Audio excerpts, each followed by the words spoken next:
humble beginnings to raising the future, achieving success along the way.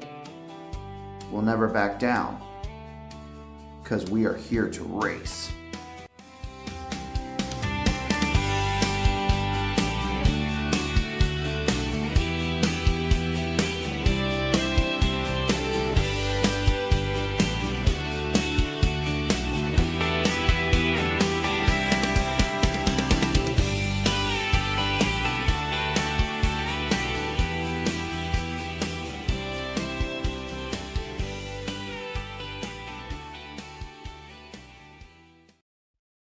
Racing isn't easy, but experiencing it is.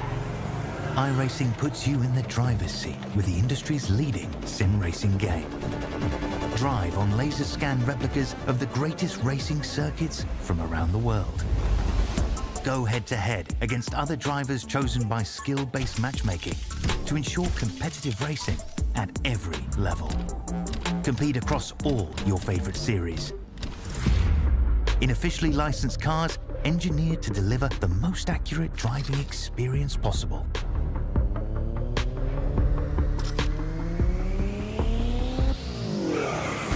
Join a race or host your own with players from across the globe. Race against the computer or in a league with friends. Feel the thrill behind the wheel.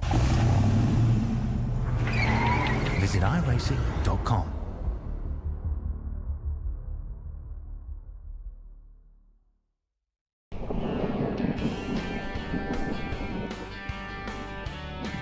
To get the most eyes on your vehicle, you need the best that the rest will see. At Lightning Wraps, you get the best at an affordable price compared to the rest. Be sure to check us out on Facebook for more information.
Welcome on in, ladies, to the Metalheads Motorsports New Hampshire 95.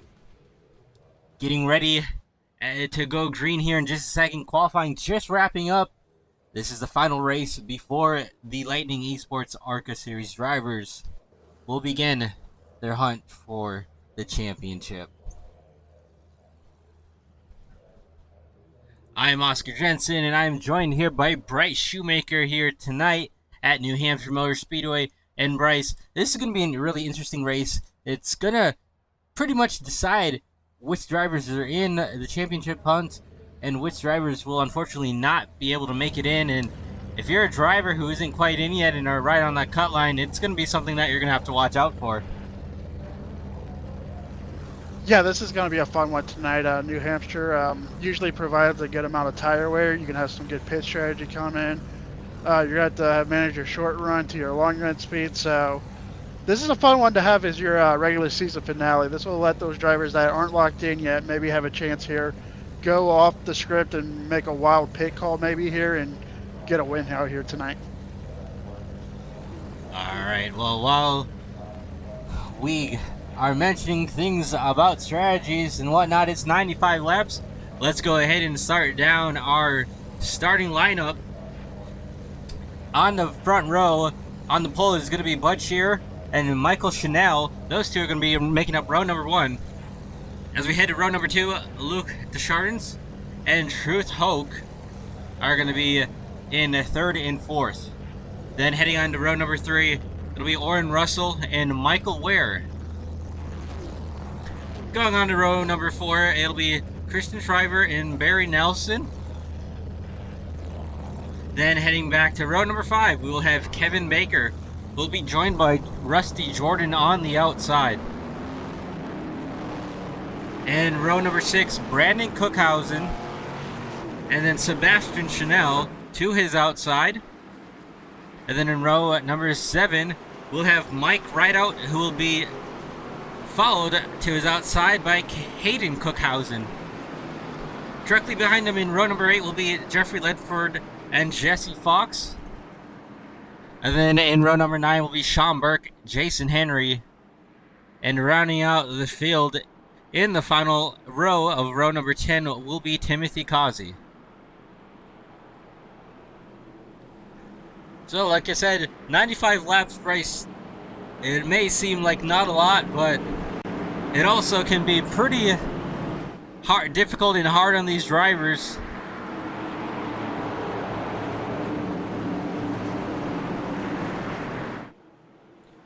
Pace car's gonna go ahead and pull off. Starter's got the flag in hand. Green flag. We're off and racing from New Hampshire Motor Speedway.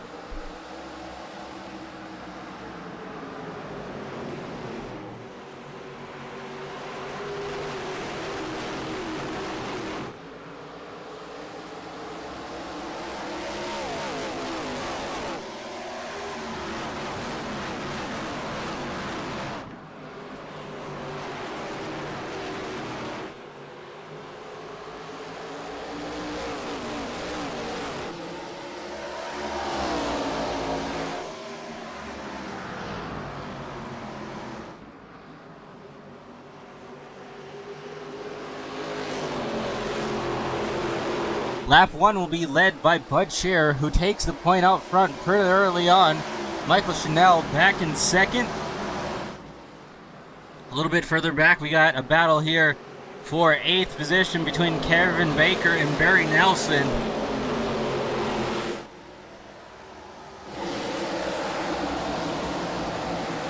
Really clean start so far as we start to get spread out a little bit as all these drivers are going to start getting spread out a little bit, and we're going to start seeing every line used here in New Hampshire. You'll see all the way from the very outside of that dark asphalt all the way down to inside using that apron to get that center rotation. And right now, there seems to be not a lot of drivers really trying to wander up too far out the groove. I know on this restart and any restarts that we do get in this race, you're going to want to be aggressive to try and make up positions.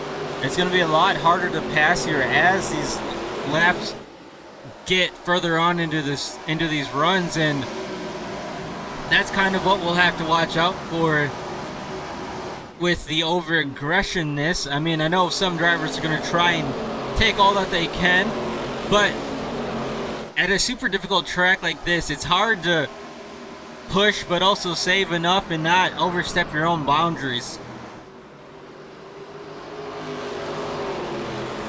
Yeah, and another big talking point we've had all season long in the Arca car is that this is a very big track for dirty air.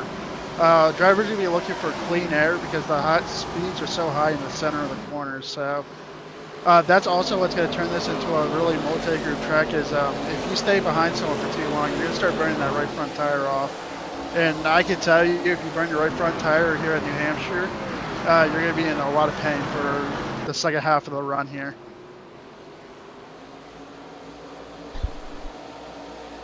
Truth Hoke getting a little bit of pressure here for that 3rd position.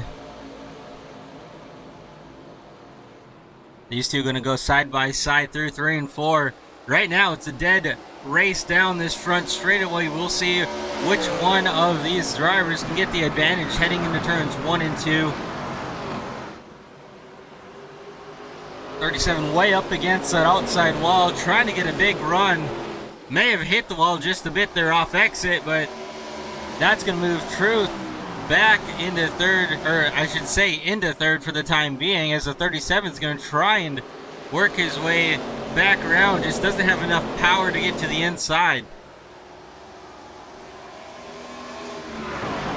Yeah, right there, he overstepped the outside line right there. You can't be into that wider area that's not part of the racing surface.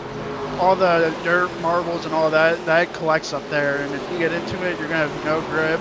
You're not going to get that run off even with running that higher line, and you saw him lose that spot there. And there's definitely a, like you said, a boundary to where you can overstep it. And especially like when we're this early into the race, there's not really a lot of momentum built up there quite yet. You see the one of Orton Russell trying to run a little bit higher, but you really don't want to get too far off the groove this early in this run. And I think we'll definitely see it play into a bigger factor in about maybe 20-30 laps. You might see some drivers try and migrate up there trying to get something going, but right now I think it's a little bit too early to try and use that to your advantage to try and make a pass. Again, this is a difficult track to pass on, and if you can't get it done on the high side, you can also use that front bumper if you absolutely need to. Yeah, the one thing I'm going to be interested in, I kind of hinted at it earlier in the beginning of the race here, is using that diamond effect and using that apron on corner exit. That's something I like to do a lot. You know, really get your right rear to kick out a little bit, and you'll get that center run off and have a great run down each straightaway as well doing that. So I'll be interested if anyone tries. I know with some cars it doesn't work as well, so it'll be fun to see if anyone experiments with it, as I feel like this would probably be the perfect time in the race to experiment with it. Yeah, and you talk about diamonding the track and trying to get really every advantage that you can out there with speed-wise, although that can also be a little hard to do if you have someone who's a little bit quicker behind you and they're trying to, you know, run a different lane than you. And when you see that in your mirror as a driver, as the 87 of Kevin Baker gets really tight right there, if you have somebody in your mirror and, you know, you're trying to keep them behind you and not really wanting to switch it up too much, that can also be, you know, a crucial turning point for both those drivers. You'll see sometimes a driver might not expect a late move, and that can lead to a whole nother set of issues, whether that's an upset driver not really appreciating a aggressive move, or if that's, you know, contact that can be made when trying to go for a move. So really there's different lanes on this track, yes, but you also got to be careful as a driver as to what you're doing. Right now though, it's pretty calm and pretty tame. Just 14 laps into this race, we've really only seen a few drivers have a few struggles here and there, and it's mostly been just handling wise.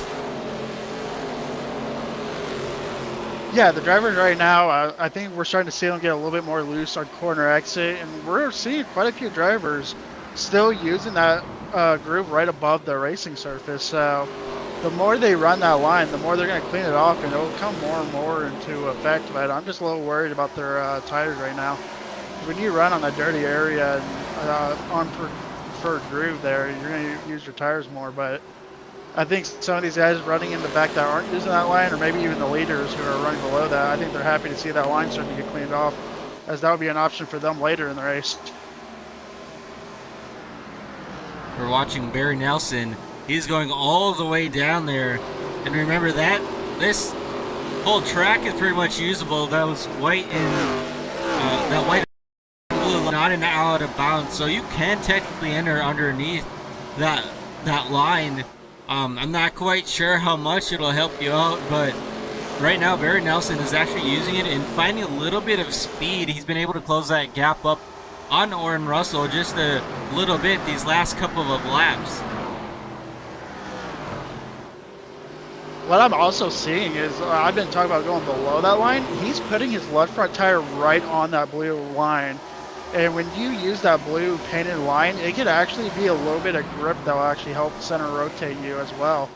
So that's very interesting to see him plant his left front right on that blue line. Then he heads up a little bit for a diamond effect. And he's getting really good runs off the corner exit. So really impressive right there.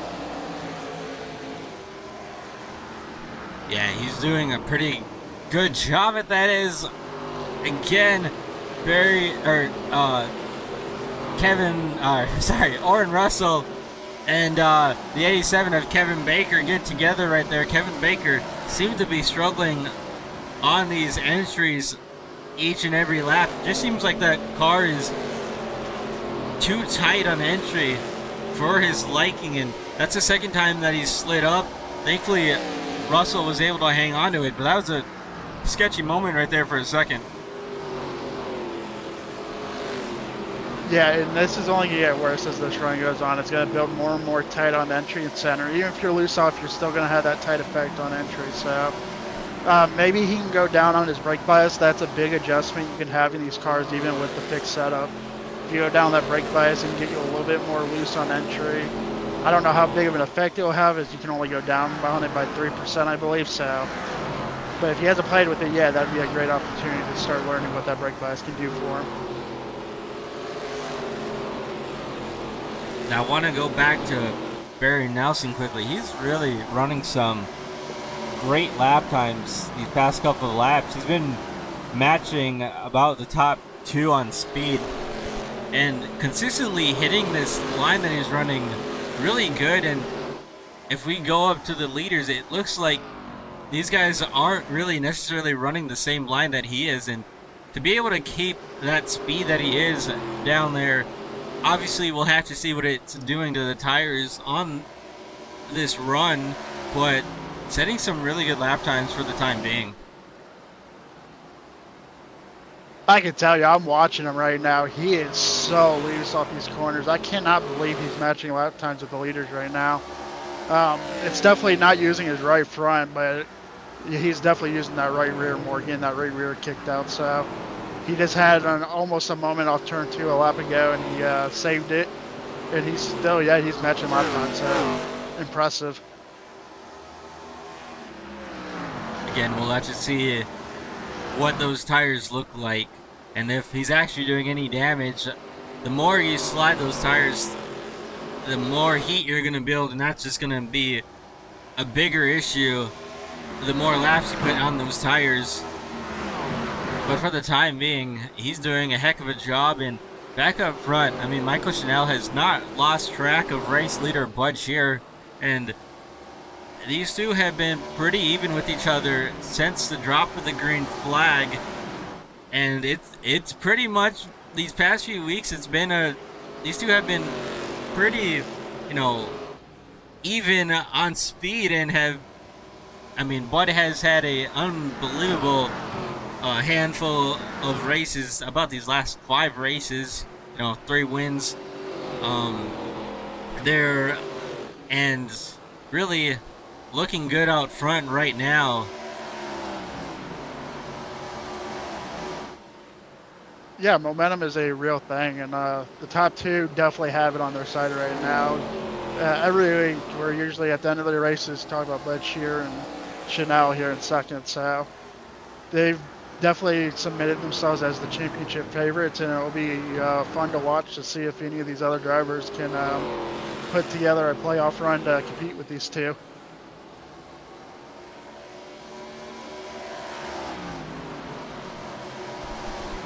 Alrighty, 25 laps in, coming to get lap 26 in. We're going to take a quick side-by-side break, but you guys won't miss a thing, and we'll be back in just a second.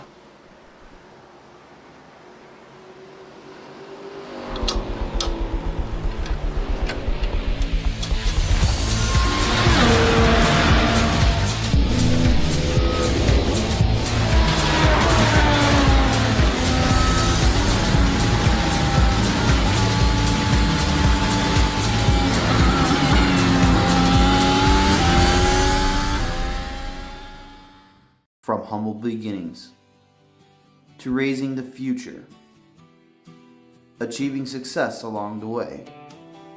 We'll never back down, because we are here to race.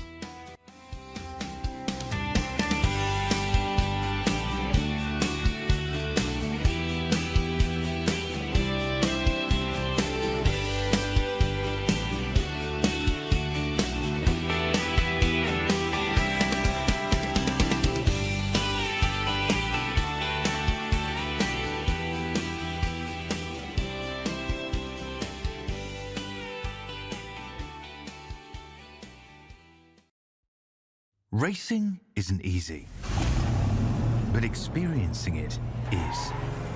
iRacing puts you in the driver's seat with the industry's leading sim racing game. Drive on laser scan replicas of the greatest racing circuits from around the world.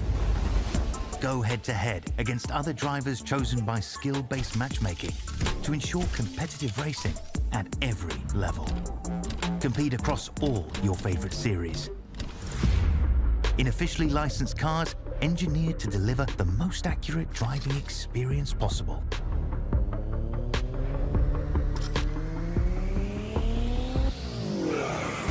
Join a race or host your own with players from across the globe. Race against the computer or in a league with friends. Feel the thrill behind the wheel. Visit iRacing.com.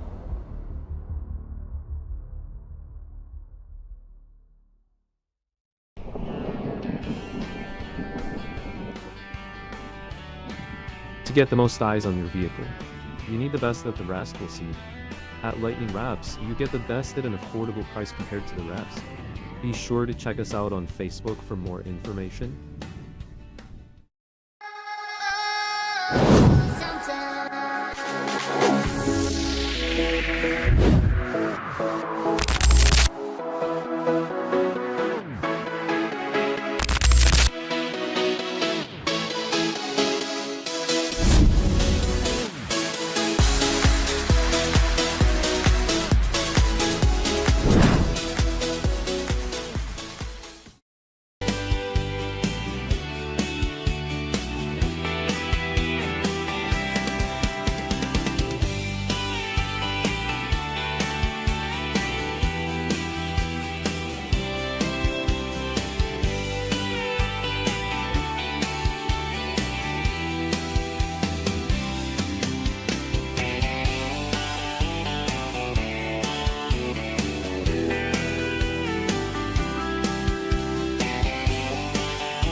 Well, we saw it on side by side, and we got a caution here on the front straightaway involving multiple drivers.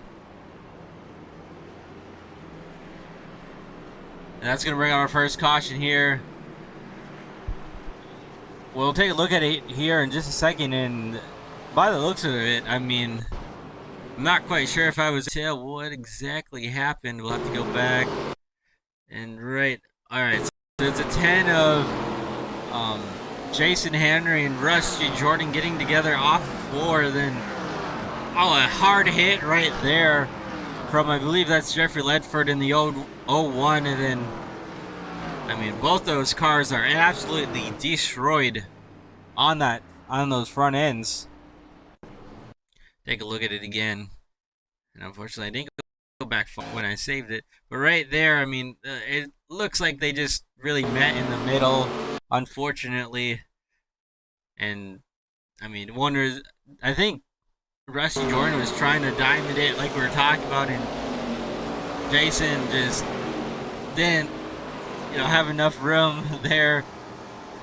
I don't think Rusty knew that he was down there, and then unfortunately, Jeffrey Ledford with nowhere to go. And actually, right after this as well, it was pretty interesting, but I think Rusty Jordan did get hit here as the leaders were coming around.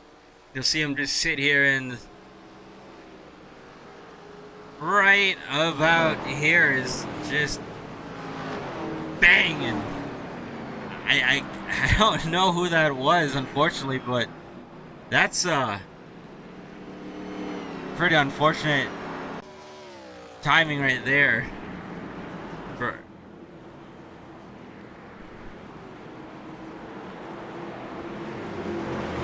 as we focus back up front, Christian Shriver now gonna lead the way as they're in the restart zone. Green flag back in the air. We're off and racing here from New Hampshire once again.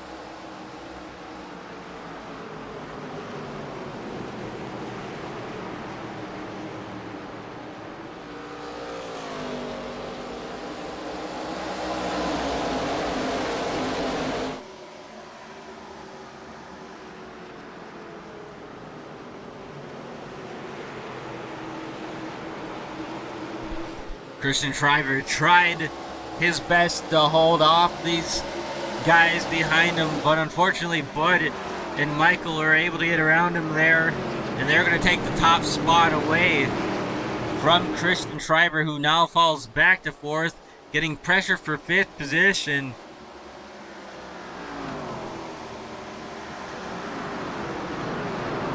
Yeah, good restart for Bud Shearer and Michael. We saw 4th place there. Pushed as hard as he could, just couldn't make it stick, so he falls back to 4th. Contact! We're wrecking down the front. And multiple cars involved in this one again as well. Keith Baker, Sean Burke, I believe is the 94 there, with a heavy front end contact.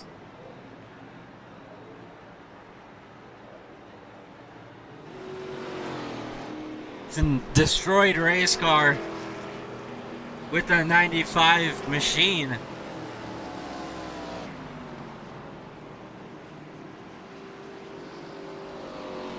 And we kind of talked about it earlier, Bryce, with drivers needing to be aggressive on the restarts, and they were indeed a little bit more aggressive right there, and that really resulted in that wreck. And really not anybody's doing, just everybody trying to get as much as they could there on that restart.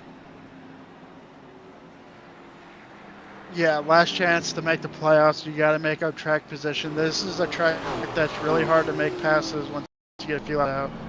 The best time to make these passes are the restarts, and it's just an unfortunate result. But you know what they say, cautions breed caution. So here we are. That is indeed correct, and let's go ahead and take a look at this real quick.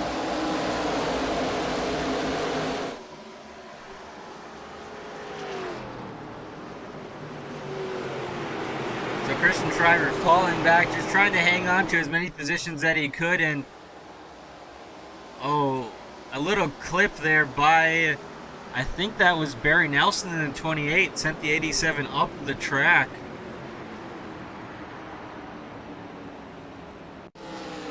Take a look at it again here.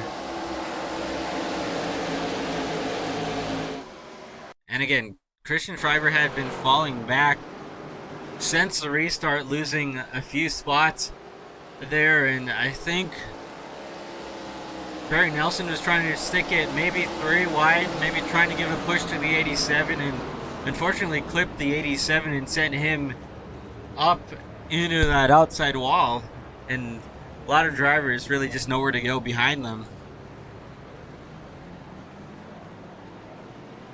Yeah, to compare that to a real life event, we saw that yesterday with the Xfinity of the O'Reilly race with Connor Zilich and Corey Day. He did the same thing. He tried to tuck him behind, but just wasn't clear, and tagged him in the right rear and turned him. So that's kind of what that looked like to me. Just an honest mistake. He maybe even got called clear there and tried to put a block, get the push down the straightaway. And again, these drivers trying to go for all the real estate on the track, and unfortunately sometimes the track just doesn't have enough room for them. So that's a close call right there with, I think that was Ledford trying to get his lap back, and again, these guys trying to get their laps back, just making it a little close on the race leaders right there.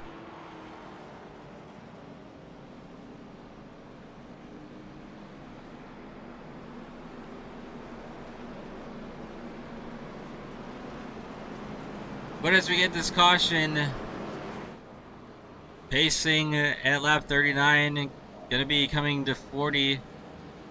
Really, it's just about halfway through this race already, and it's been a pretty quick race leading up to these last few cautions. And you know, like we've been talking about, the last race before the playoffs, all these drivers trying to get as many points as they can, whether that's to get into the playoffs or to gain points on their competitors. It's really been a crazy past 2 restarts, and I'm not quite sure if these guys' teams are telling them to maybe calm it down a little bit on this restart. We'll have to wait and see what this one looks like. But you know, Bryce, as this race goes on, the aggression level is just going to pick up. Yeah, we're about 7 laps away from getting to the halfway point of this race, and New Hampshire is a very quick track, and the laps take off quick. So I think these crew chiefs are telling them to calm down, but I think these drivers are getting even more aggressive as the race goes on. But here, Michael Chanel going to lead these guys into the restart once again. Green flag off in the air. We're racing once again.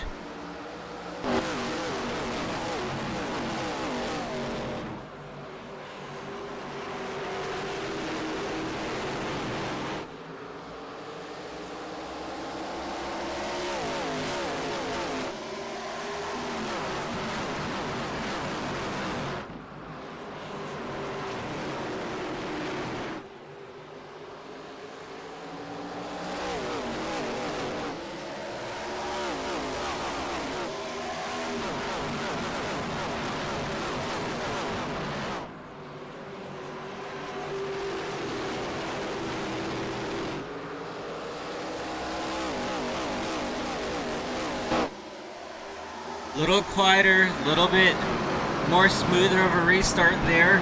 Not a whole lot aggression for the time being up towards the front, at least. A little bit further back for a lot of these guys to really be racing one another pretty hard. And the first cars that are really racing together would be Timothy Causey, Mike Rideout, Barry Nelson, and Hayden Cookhausen. Those drivers really each racing their own races for the time being, trying to get positions this restart while they can.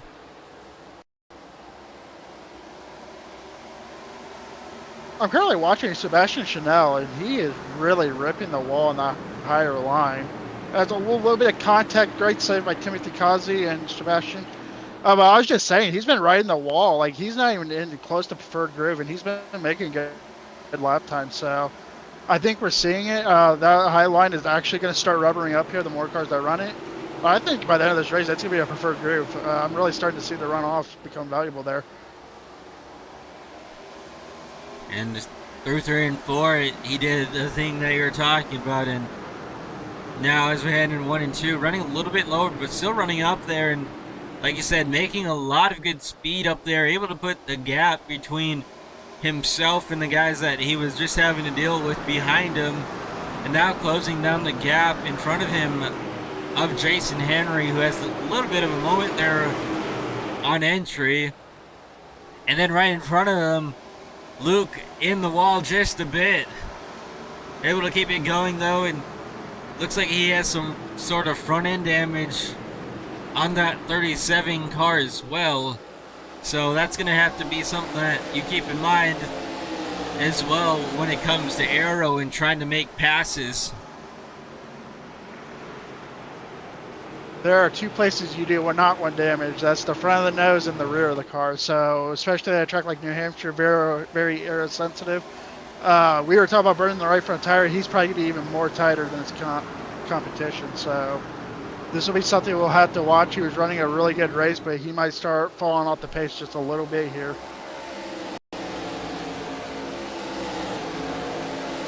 And this group of cars, I mean, they're going at it for every position that they can. 37 sideways right there, coming off of 4, able to hang on to it, but really had to work that car, and he's going to lose 1, maybe even 2 positions right there. And then directly behind him, we have a group of about 5 to 6 cars all under a blanket. That's Timothy Causey working to the outside of Mike Rideout for this, what will be 9th position once they get it figured out.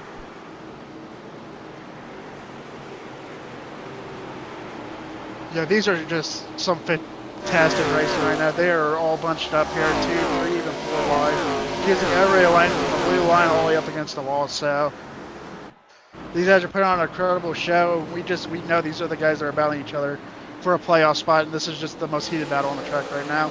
And this is where you can see an incident come from. Yeah, we talk about incidents. Obviously, we have those cautions back to back pretty quickly within, a few laps of taking the green flag. But right now, I mean, they're doing a good job at hanging on to these race cars, but also putting on a heck of a show and able to fan out across this racetrack and not cause too much harm to one another, as Mike Rideout trying to make that upper lane work, and unfortunately just isn't getting the speed I think that he wants out of it right now, and pressure Tikazi once again behind him.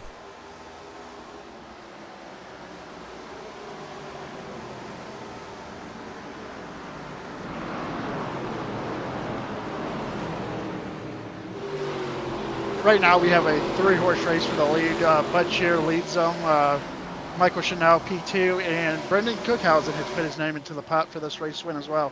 He's keeping up right there, and they've got themselves for P4 on back. So right now, Brendan Cookhausen is going to be someone I keep an eye on here. We didn't see him here in the beginning of the picture during the first stage of the race, but here he is keeping up, putting the same lap times down. And he could be managing his tires a little bit better right here. He's probably just backing his pace down, hoping this goes green the rest of the way, and we could see him compete for this win here. Yeah, and you make a good point.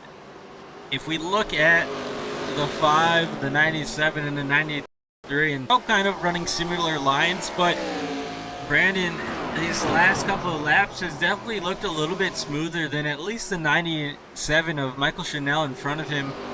I've seen Chanel have a few moments with that rear end sliding out, and Cookhausen doing a fantastic job at keeping that car underneath him and not really sliding the tires too much, but also, like we said, making the speed that he needs to keep up with the twos in front of him. And definitely as these laps click down, I think he'll have something to say before this race is over.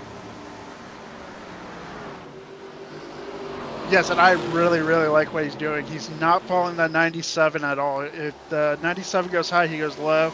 If the 97 goes low, he goes high. He is not sticking in that dirty air.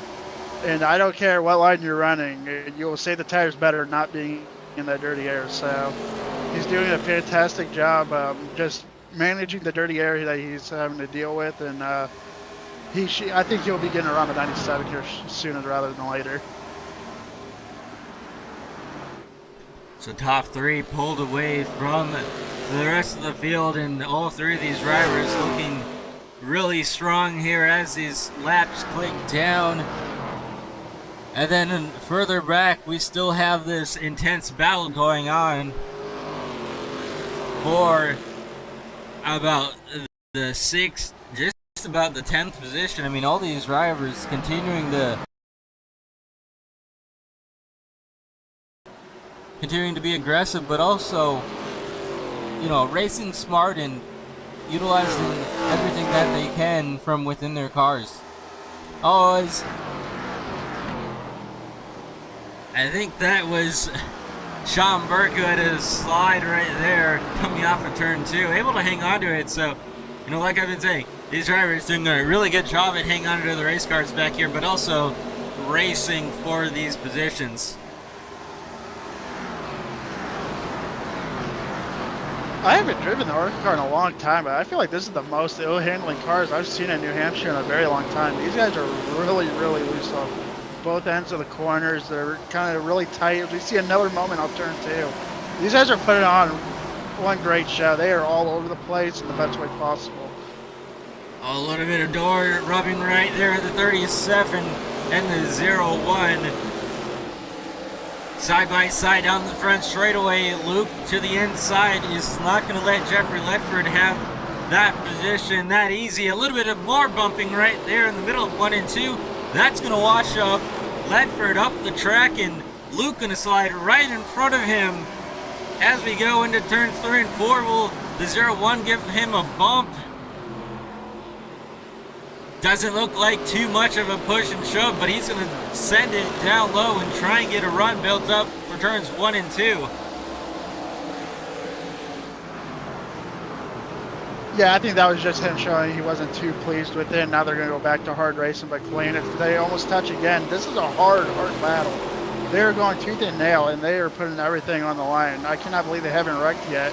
They're loose off. They're rubbing off each other in the corners. They are going at it. Luke has it. Jeffrey wants it. Oh, Luke sideways and in the wall. Now he's going to lose that position in maybe even 3 to 4 more positions. That was a hard hit right there for Luke.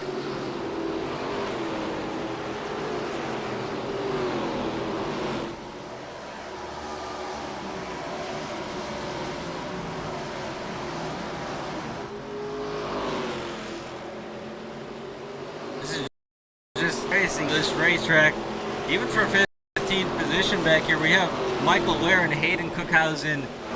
They've been racing the last couple of laps pretty intensely. I mean, obviously, you know, it's for 15th position, but it just goes to show that these drivers are trying to get everything in every spot that they can out on the track right now. Yeah, speaking as a competitor, it's obviously not a battle for the lead, not even in the top 10, but sometimes the most fun battles you can have on the track is even back in the back of the pack. Your dirty air is at the all-time worst back there. Your cars are handling the worst. You might not take it to the tires too much. And because of that outcome, it actually really allows you guys to battle in the back very hard as you're all dealing with the same issues. So even if it's a battle for 15, they can be super fun on the track as a competitor, and it's really fun to watch on the broadcast. Kirsten Shriver here in the number 14, currently running 11th. Now he's going to try and build up some momentum to get around Jeffrey Ledford in this 0-1, who's running a little bit higher line than he is. Kirsten running that middle lane, trying to get some straightaway speed as he's going to get really close to the door off of 2, and he's going to have the run down the straightaway into 3 and 4. We'll see if he can make it stick here and get around Jeffrey, who again was battling with Luke Descharins a few laps ago, and they were putting on a heck of a show. We'll see if these two can do the same here.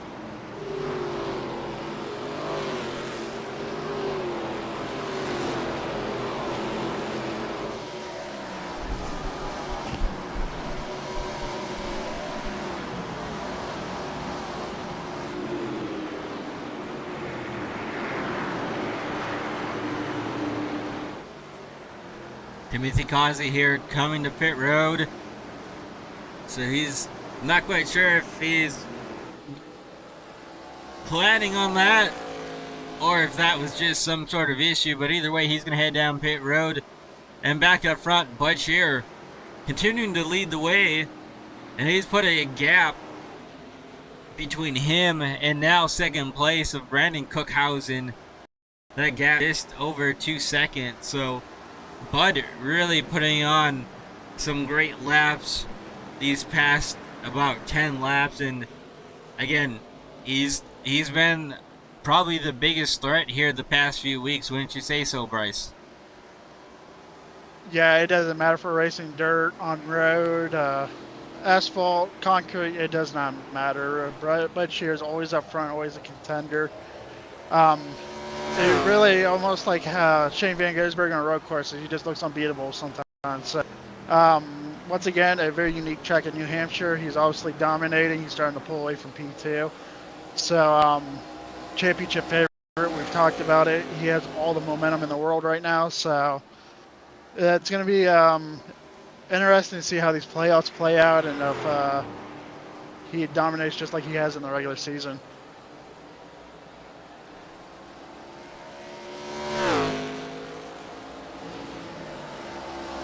Bud Shear once again has those 3 wins on the season, looking to make it 4 here tonight, and right now looking really good out front, but further back into the field, Sebastian Chanel, Sean Burke already getting in one incident as he hits the wall pretty hard right there coming off of 2.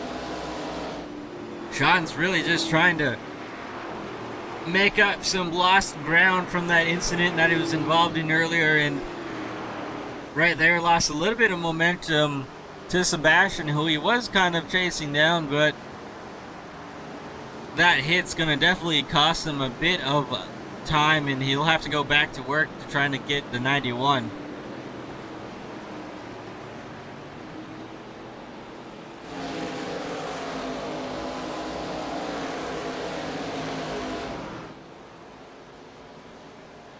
Right now, I'm just looking at Bud Shear. He's putting about 0.2 of a second on second place, so that's about what he's gaining each lap.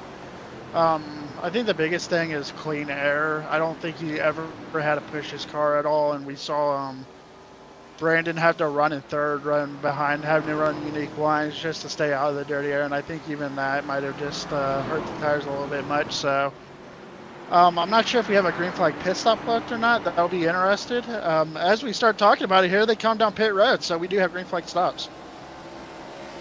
And Bud's going to be the first driver leading him down pit road. Michael Chanel's deciding to stay out another lap, as well as Barry Nelson, but Bud Shear currently working his way down pit road as what was the race leader.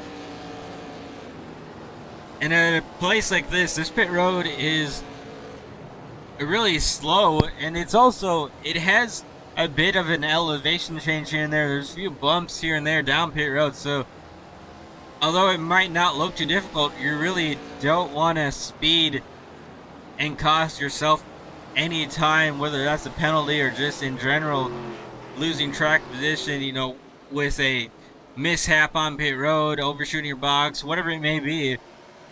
And Bud able to come out with a pretty good looking stop and not really losing any time. I think he might have actually gained time on Brandon Cookhausen, who was technically right behind him before they pitted. Yeah, he absolutely executed that pit stop. He has definitely doubled the gap that he had before. So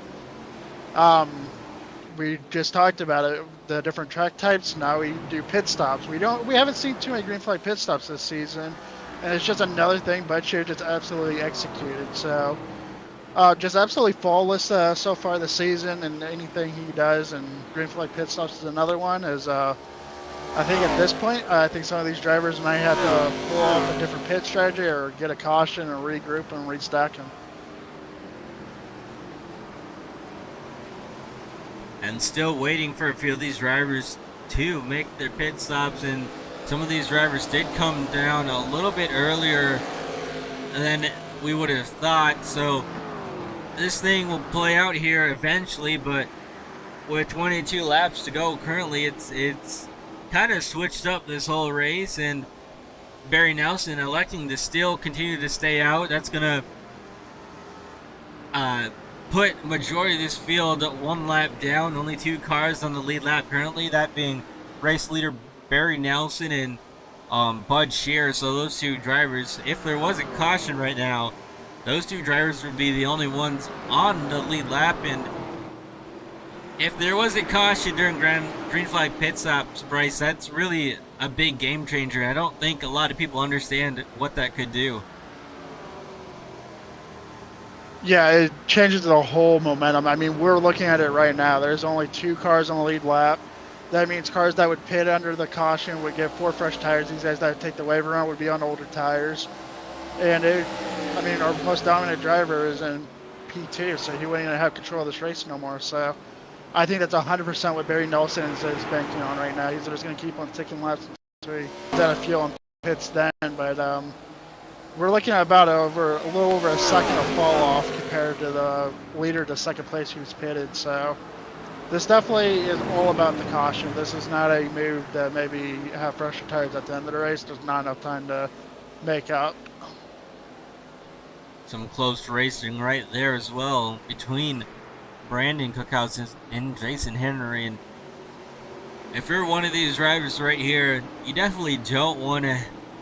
You probably would like to see a caution, but you don't want to be the caution. And I know Brandon Cookhausen was running second before this cycle of green flag pits was happening. He did lose some time though to what was race leader of Bud Shear and Christian Schreiber. You know, after losing ground there at that restart before halfway, has really came back to the top 5 and sitting pretty right now. I mean, there's still a long way to go in this race, laps to go, but if he could come out of here after having that restart and losing that many spots, I think he'd be pretty happy with where he's running right now.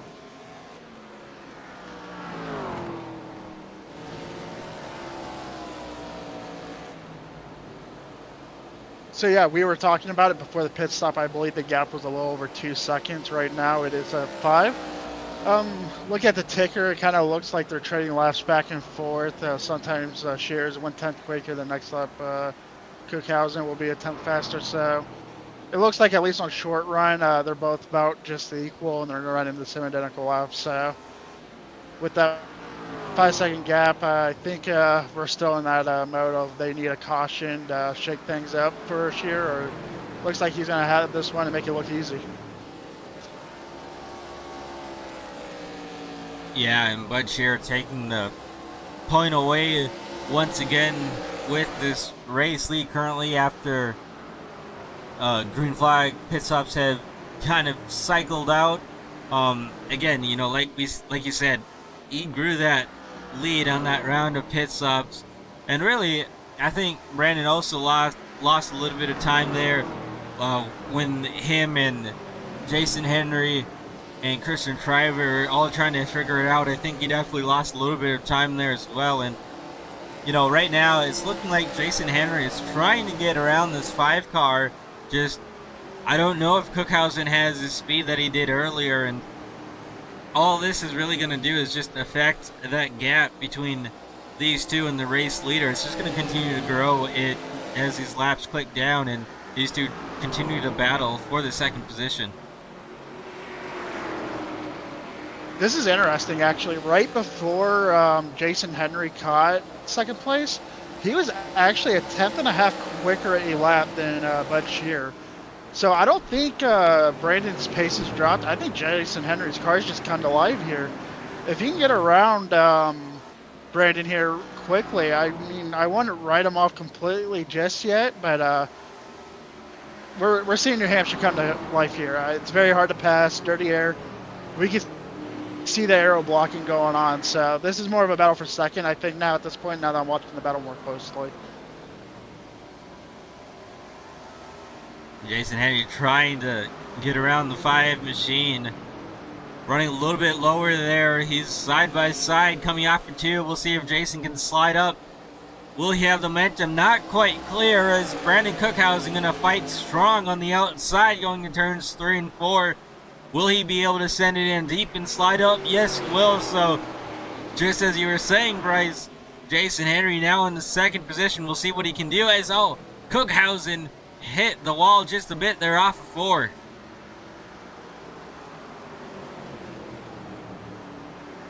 Yeah, I'm really loving what Jason Henry's car is doing right now. You can just visually see his car rotating that center. It's hooking the seam and it is just rotating. If he didn't get held up there, I would have loved to see more laps on this race. I think he might have had something for Bud Shear. And now fourth place of Barry Nelson. Remember, he has the freshest tires of this group. He was the last one to pit. He's got 7 lap newer tires than the 2 right here that he's battling. So 11 laps to go. I'm not quite sure if he'll have enough time to catch Bud. He's got a tall task at hand to do so, but he could more than likely easily get second place here in these next what is now 10 laps. Yeah, I'm really actually shocked to see Barry Nelson get up to second place here so quickly. I thought he would have lost a whole lot more time just staying out. But he obviously has a good car, very quick, and maybe his car is also kind of live. But, you know, maybe you got that magic set of tires and these guys are showing it. I mean, they weren't really that top 3 all night, and now here they are looking pretty quick, pretty sporty. Barry Nelson moving up into third position. Trying to use these tires to his advantage as his laps are clicking down, and has a little bit of a moment right there when trying to get back on the throttle. And really, if you're Barry Nelson, you want to get second place, but you also don't want to wreck yourself, and you also don't want to hurt your tires too much. Yeah, you do have the fresher tires, but you don't want to hurt them too much as we get a caution here with 8 laps to go. And Bryce, this could be a game changer. Oscar, this changes everything in this race. Playoffs are on the line. What do these drivers do? Do we see anyone stay out? Do we see the bumper given? Remember, winning you're in. This is everything. A whole season is on the line here with 8 to go. And I'm trying to figure out who it was, and I think it involved the 2 car of Hayden Cookhausen. I'm not quite positive. Let me try and get a better look at this here.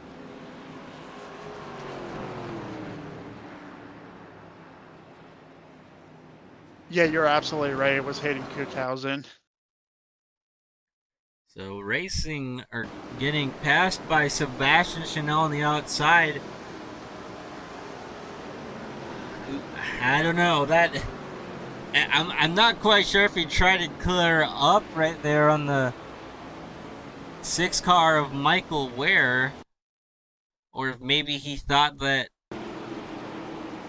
Michael Ware was gonna do like a crossover, which I think he tried to get up in front of the 6 car, Bryce. Yeah, that's what it looked like, and just a little bit late on the move. It does look like the 6 car did come down just ever so slightly, like maybe jerked the wheel just a little bit, seeing him come up like that, but definitely an over aggressive move so late in the race. Not really racing up there for position, but yeah, that's just kind of what it almost looked like, a repeat of what happened on our last caution, just trying to come up and clear and just get tagged. And now with 6 laps to go, unfortunately for Hayden Cookhausen, I think he brought it back behind the wall and he'll be unable to continue with this race. But for other drivers, I mean, Barry Nelson with the freshest tires is now going to have a shot at Bud Shearer, or at least a better shot than he did, as well as Jason Henry. And this is going to be a pretty interesting and entertaining restart right here, Bryce. Yeah, we're going to have less than probably 5 to go here. I definitely have my eyes on Barry Nelson. Has about 8 to 10 lap pressure tires right now. He was definitely quicker there, obviously with the fresher tires, so I'll be definitely interested. Obviously the leader will have the advantage of being the control car, but I think this might, I've been saying all season long, you got to use the bumper sometimes to get these passes made. I think tonight's going to be the bumper used. What will these drivers do for the race win? Will they use the bumper? Will they run somebody high? We'll have yet to see. And Butch here on this outside lane. I mean, I like it, but if you don't get a good launch or if you have any sort of issues, that's going to really open the door for these guys behind. And being just moments away from this restart, we'll see if Bud can get win number 4 in the season as the pace car is going to pull off onto pit road. Bud leading them into the restart zone. Green flag. We're off in whale and we're wrecking in the back, but we're able to hang on to it. That was the 0-1. Butcher with a great restart. He's going to be able to clear Jason Henry down this back straightaway heading into turns 3 and 4.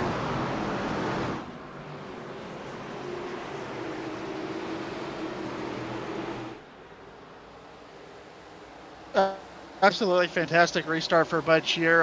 Really got a big gap, and Oh! I think the tires just take a minute to come in. Caution. Jason Henry and Brandon Cookhausen get together heading into turns 1 and 2, and I think that was just those two drivers trying to go for the same position and not having enough room. But unfortunately, Jason Henry getting the worst of it.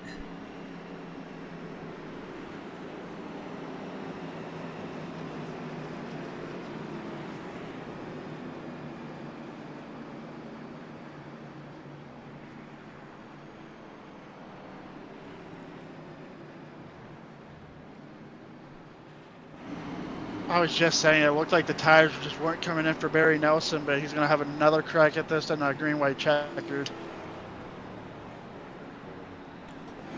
Yeah, I was a little surprised that Barry Nelson didn't get as good as a restart as I thought he would with those 7-lap fresher tires. And now it doesn't necessarily mean that he did anything wrong, it's just he wasn't able to utilize it, and now he's going to be back in that 4th position, so that's going to put a little bit more pressure on him to try and use those tires to his advantage. And, you know, with just what will be a pretty quick finish, you're not really going to have a lot of time to try and make it happen, so you're going to need to be able to get through these two in front of you in order to get to the back bump for Bud here pretty quickly.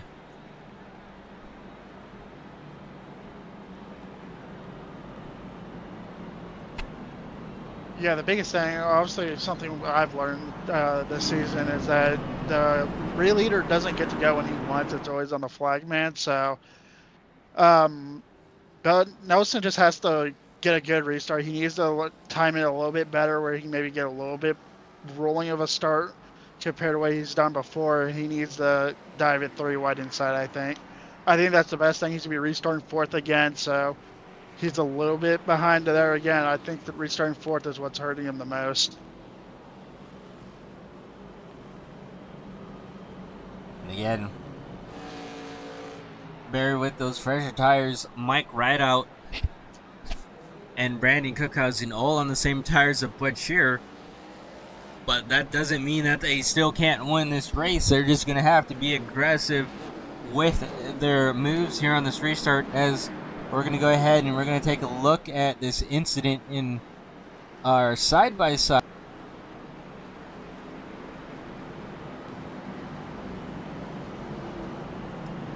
I think Jason Henry was maybe trying to come up a little bit and get in front of Cookhausen.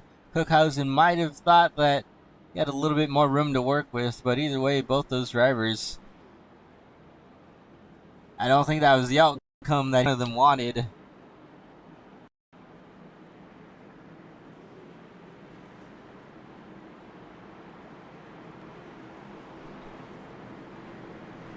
And as we get set for this restart, Bud Shearer gonna lead the field to green once again.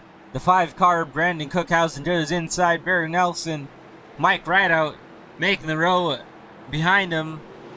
Green flag in the air. We're racing for what should be a pretty entertaining restart. Cookhausen setting it. Oh, and we get another caution yet again.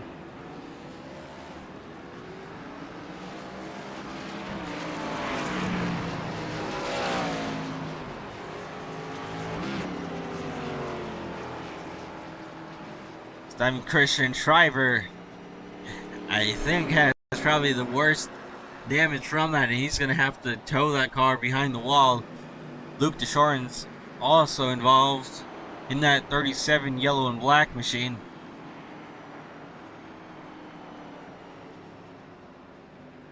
Yeah, I think we've seen it back to back. I don't think any of these drivers had any tires left to put on, and I think they're spinning their wheels big time on both restarts here. And on like the last restart, these guys wadded them up big time there. Some more issues for some of these drivers here. And like you said, between this hot and slick tires, I mean, some of these have been on these tires for 28 to all the way up to 32 laps. So, like you said, these tires are hot and they're slick, and these drivers trying to get every spot that they can. I just don't think their car is unfortunately allowing them to do what they want to do, and that's kind of what we've seen out of these two restarts now. I know Brandon and Jason Henry were a little bit different, just trying to, race a little bit harder for that second position. But we'll go back and we'll take a look. And oh, well, I didn't play the right thing. All right, well, let's see on the restart. Started back, and yeah, it looks like there was some sort of checkup in, I'd say maybe the fourth row. We'll take a look at it again. See if we can find a different camera angle here.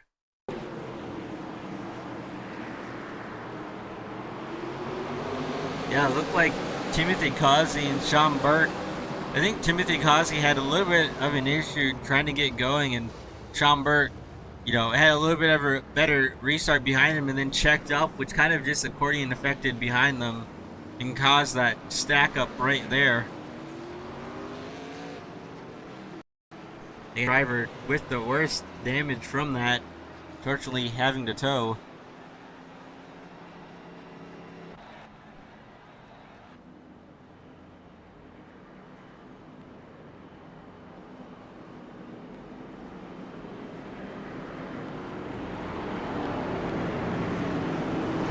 Alright, and as we set up these drivers once again, we saw a great restart from Brandon Cookhausen that last time around.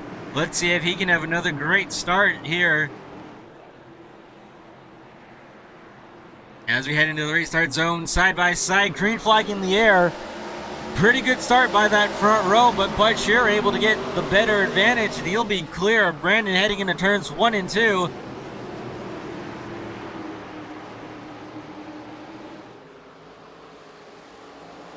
Oh, we got a spinner further back. That's Sebastian Chanel. He'll be out the way, though. And Bud Shearer back out front.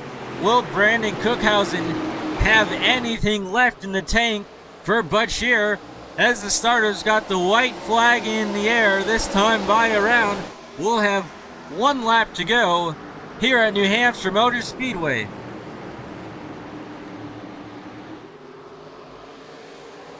What a great race for Bud Shearer. He's done everything perfect. He's coming back into turns 3 and 4 for the last time. He has a white flag. He knows the race is going to be over here.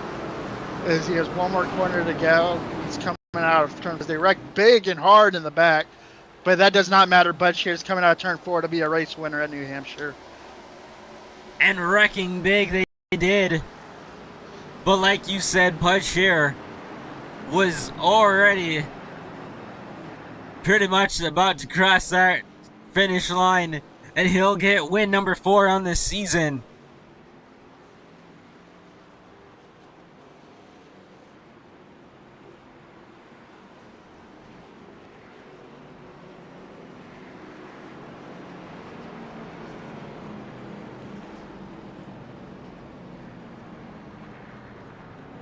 A dominating performance out of Bud Shear. And he's going to go ahead and he's going to burn this thing down on this front straightaway for you fans out there. And I'm thinking we're probably going to have another fun interview when we get to speak with him here in just a moment. Yeah, listening to Bud Shear and his interviews are always fun to listen to. I can't wait to hear what you two had to come up with and talk about how tonight's race went.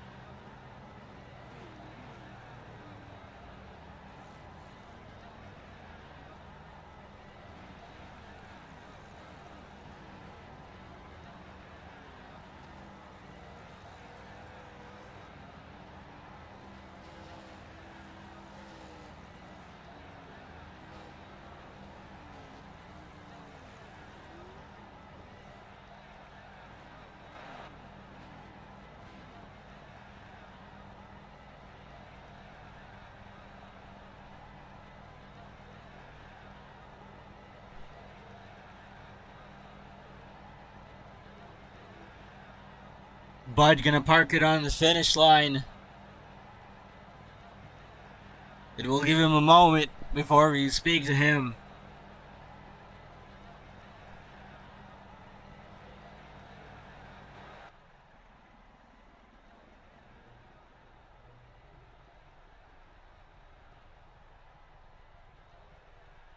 What an outstanding performance out of Bud Shear tonight. Even when he had a few restarts that people could have had a shot at the win, he was able to keep in tow and not let anything get inside his head, and was able to hold strong and continue on to go ahead and win this thing out.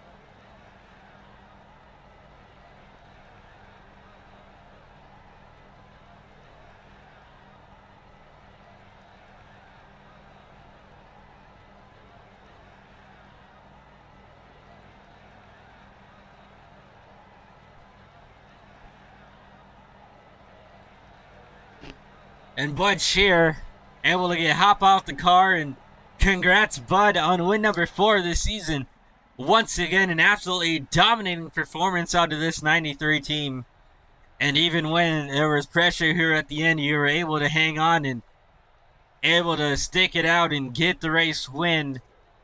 And this team has been on fire these past few weeks. Just go ahead and talk about how this team has been so dominant with these race wins. It's just being more consistent, I guess. I didn't feel like we were going to be that fast, but track conditions were a lot different from practice and qualifying. I mean, the grip level just went through the roof at the start of this race. So yeah, I just tried not to push this thing too hard like I have been the last few weeks, and ride around and wait until with the last pit stop and then put the throttle down and see what she does. Yeah, and you talk about put the throttle down, and unfortunately, some people may have put the throttle down a little too much tonight and had a few moments there and brought us out a few cautions, but you made it look pretty easy. And, you know, like you said, being consistent, that's a really big part of going out there and being a championship contending, if not, the championship favorite type team. And this is the last race before we get into these playoffs, and as long as everything goes right, I mean, I think it's pretty much hard to say that you're not the favorite. Now, does that add any more pressure to you in these next couple of weeks, or is it something that you just kind of ride with and, let the driving speak for itself? Yeah, I don't put a whole lot of thought to it, really. I typically don't know where we're even racing next until, like, Friday or Sunday, so it's a hobby. It's something I do for fun, and it's nice when you get to come out to these flat, short tracks. That's kind of my thing, is short tracks and road courses. So yeah, I just drive the car for what it is, not what anybody else is doing. Like, the start of that race, I felt like them behind me were doing a lot just to stay behind me, and meanwhile I was just saving gas and tires. So the second run, I mean, near the end of that run with like 10 laps to go, I decided to, push the car for what it was at that point a little bit. And the last 10 laps, I think I pulled out 4 or 5 seconds then. So, no, I think key is just being patient. Like, start that race, you could see people in your mirror getting all cockeyed and sideways, and it just doesn't make sense. Like, I don't know, but I've been there, and sometimes you just get overwhelmed and you drive off emotions and overstep the car. So tonight we underdrove it and it worked out. Yeah, it was a blast, and these guys made it fun as always. All right, bud. Well, I'm not going to keep you too much longer, but I do want to say congratulations once again for the absolute dominating performance from tonight, and honestly, just leading up in these last couple of races. And I'm excited to see what you can do for these playoffs. And hopefully, we'll see some more domination out of you, as you, I think, are probably one of the fan favorites for this championship out there currently. Before I let you go, though, is there any sponsors you'd like to thank or any shouts you'd like to give? Big thanks to you guys for putting on the broadcasts every week, and everybody at Lightning Esports and Chantel for putting us on and giving me somewhere to come out and play, and RBS Racing and Sean, and everybody that shows up every week and makes this something for us to do. It's why you join leagues, race the same people every week and have a good time. So big thanks to everybody for that, and see you next week wherever. Alrighty, bud. Thank you again for taking a minute to speak with us, and hopefully we'll be able to speak to you once again next week. Thank you kindly. You guys have a good one. You too. That was a race winner of Bud Shear. Once again, I'd say it's pretty hard to not call him the championship favorite right now. Wouldn't you say that, Bryce? Yeah, I mean, we seen it tonight. He handled late race restarts perfect, long run perfect, green flag pit stops perfect. You can't ask for much better than this on lockdown right now. So you never know. I know me as a driver, once playoffs start, I kind of do a mental reset and pretend that there's a new season that started. So he's definitely the favorite, but I expect a lot of these drivers to do a hard reset. They're probably going to do even more practice because it's the playoffs, and it'll be interesting for sure. But Bud Shear is no doubt the championship favorite. I do want to mention something quick before we get off of the topic. He did mention that he was under driving, and if he was under driving there early in that race and still pulling a gap and leading, that might be trouble for the rest of the field here as we go into these next couple of races. Yeah, definitely for sure. Definitely New Hampshire is a track where under driving, like what they say, sometimes they'll say slower is faster. You just naturally take care of your tires that way, and we've seen it at the beginning of the race, especially in the middle part. We've seen second and third just right there on his heels, and he was just taking care of his tires. That just makes you faster in the long run, and we've seen it. He pulled 2, 3, 4, 5 seconds. So when you have that clean air, you can aero block and take care of the tires. Yeah, you don't have to push 100% or even 90 or 80%. So when you're as fast as Bud Shear, you can just take care of the tires and back the pace down. So if we see these drivers improve and they make Bud Shear go 80, 90, 100%, I can't wait for it. I can't wait to see him really get after it. And I can't wait to see what he can do do either, and hopefully, him getting after it is going to continue to show some strong performance out of that number 93 machine. Let's go ahead and get Brandon Cookhausen up here. And Bryce, do you want to take it away? Yeah, let's do it. And I can't wait. Welcome, Brandon Cookhausen. Congrats on your P2 finish. Just first off, let's talk about your night. How did it go? 99% of what it could have been. So I'll take it, though. I just the big thing for this was getting in the playoffs, and I knew at least the top 5 would probably get me in the point standings. So we'll take a P2. Yeah, you looked really comfortable, really smooth. Watching other cars on the track, though, I don't think I've ever seen New Hampshire look as difficult as it did tonight. Drivers were really loose in the center, and especially the exit. Was that anything you had to experience tonight, or was maybe cleaner air being up front easier to drive? Being up front definitely helped. I honestly only practiced for like 10 minutes before this race, so I didn't really know what I was getting myself into. My brother had some practice, and shout out to him. He's also in this league, and he helped me kind of, tell me where the lines were, when to brake, and, those kind of things, and strategize together on when to do our pit stops and all that, because the big thing at this track is tire wear. And at least I know he was involved in a wreck, and so that sucks. But on my end, I got lucky, and the strategy worked out the way it did. Yeah, absolutely. Nothing beats teamwork, especially. I know I love to be on a team in league, so when you don't get that opportunity to practice, having those teammates give you that help definitely helps. Besides 100%. that, is there anything else you'd like to add on for tonight?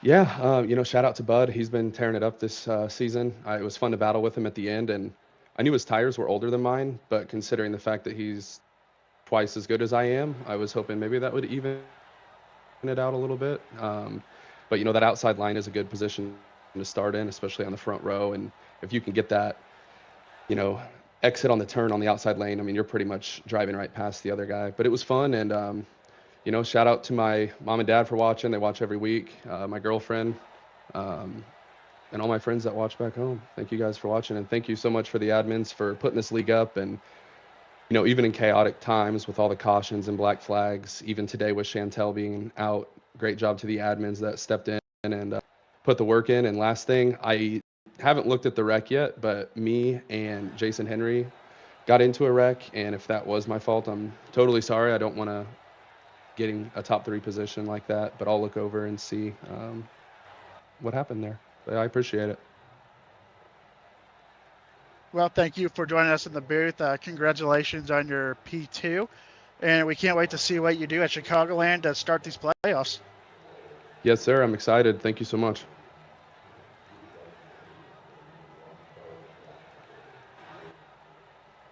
All right, we're going to go ahead and get our next driver who is standing by. And actually, I lied. You know what? I thought that was Mike Redout, but that is Christian Driver. And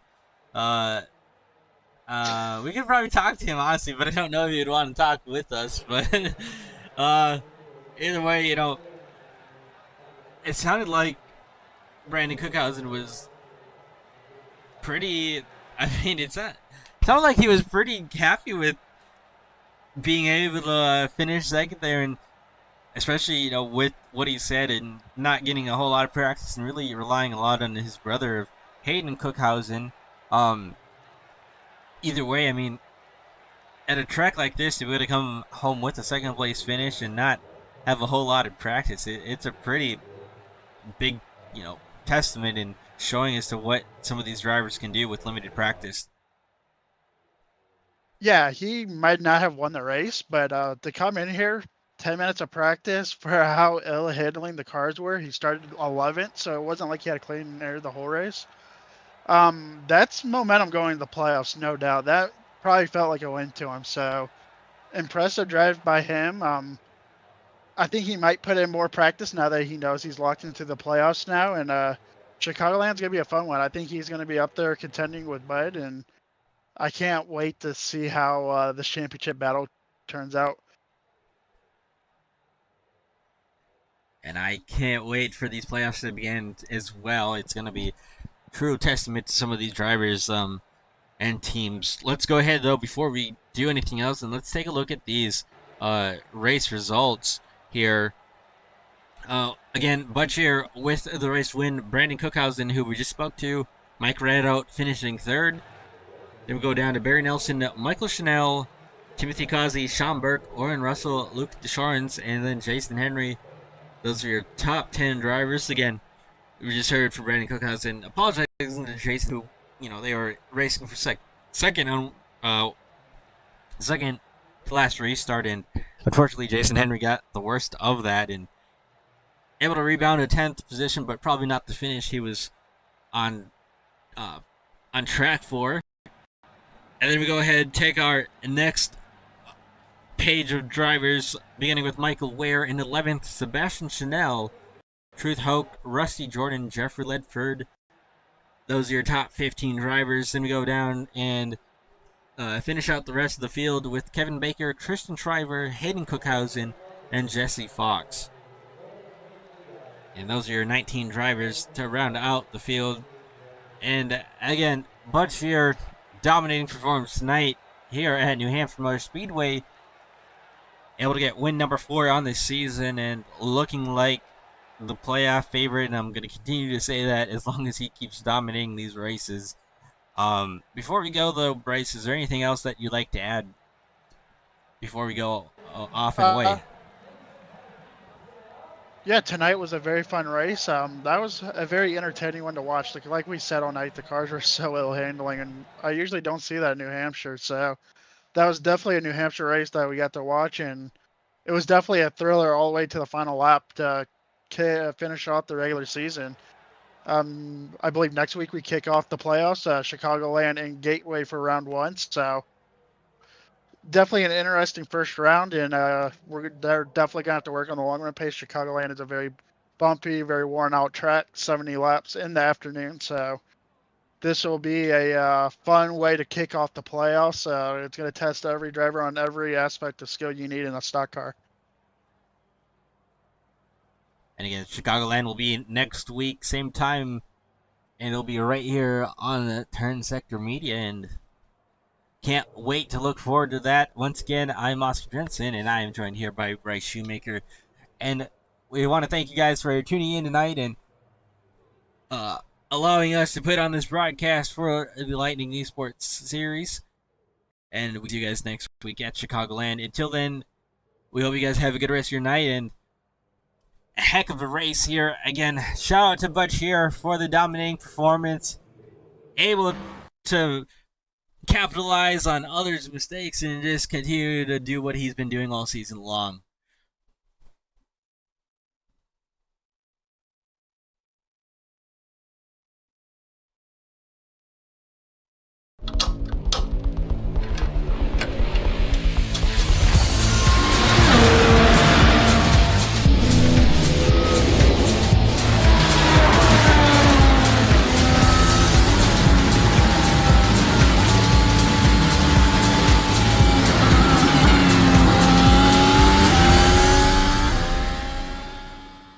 From humble beginnings to raising the future, achieving success along the way. We'll never back down, because we are here to race.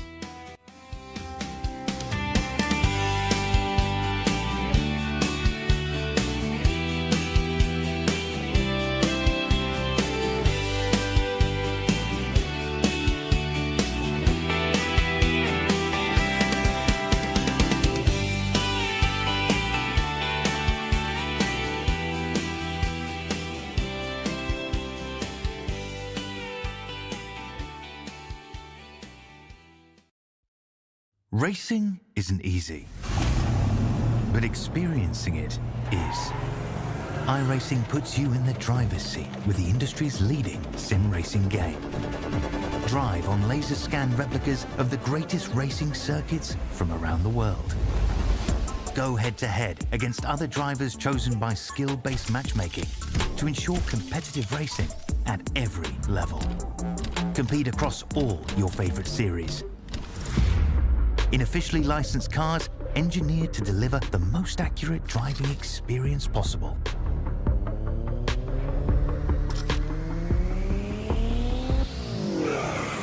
Join a race or host your own with players from across the globe. Race against the computer or in a league with friends. Feel the thrill behind the wheel. Visit iRacing.com.